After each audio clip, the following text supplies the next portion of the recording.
Covering conflict in general, or covering trauma, if you wanna call it, yes, it affects usually at the personal level and at a professional level. At the personal level, it usually comes after, sometimes a few days, a few weeks, that's my experience, at least, when you have a little bit of time to pause and think about it. But while you're doing it, you're very focused on the work, so. It's more of a professional effect, trying to think of the best way to cover something that you might feel part of the conflict while you're trying to cover it objectively.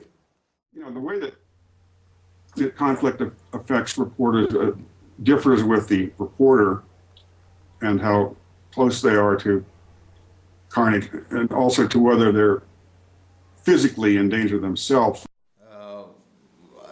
I guess for reporters who are able to make those sort of emotional connections, certainly you could see that it had a different type of impact, maybe from those who could distance, who didn't have to make that emotional connection. While we were covering, we started seeing people coming out from under the destroyed buildings. One of the main questions was, what should we do? Should we put our cameras down and start helping them, or do we become part of the story in that case? Of course, at the same time, we can't just sit back and take photos and video while these people are asking for water and help, and they're literally, some of them were about to die or were dying. At one point, I was interviewing a young boy who was, I think, maybe 9 years old, through a translator who was a teenager who had also spoke English. And this younger boy, described how he'd seen most of his family butchered right in front of him. His story was so desperately sad that I found myself eventually just losing control and I was about to cry. So I just had to cut off the interview, and it's just pathetic. I had some candy bars, and I gave them to this boy. Just walked away, because I couldn't really deal with it.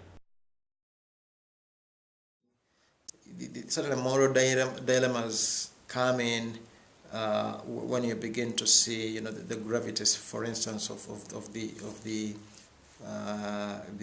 impact that the conflict is having on a population.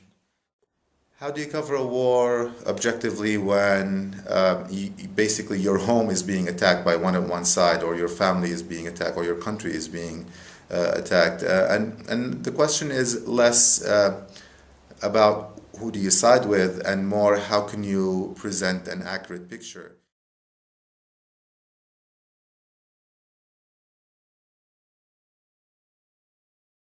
I think every reporter gets really affected,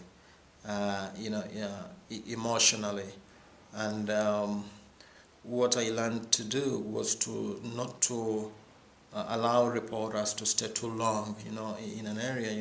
I think reporters should be able maybe to take breaks, from that kind of work. I think it's legitimate, very legitimate for reporters who are on the line for that long to talk about how it affects them, particularly, with others, in therapy and that kind of thing, because, they get into very serious post-traumatic stress problems, and it's nothing to dismiss.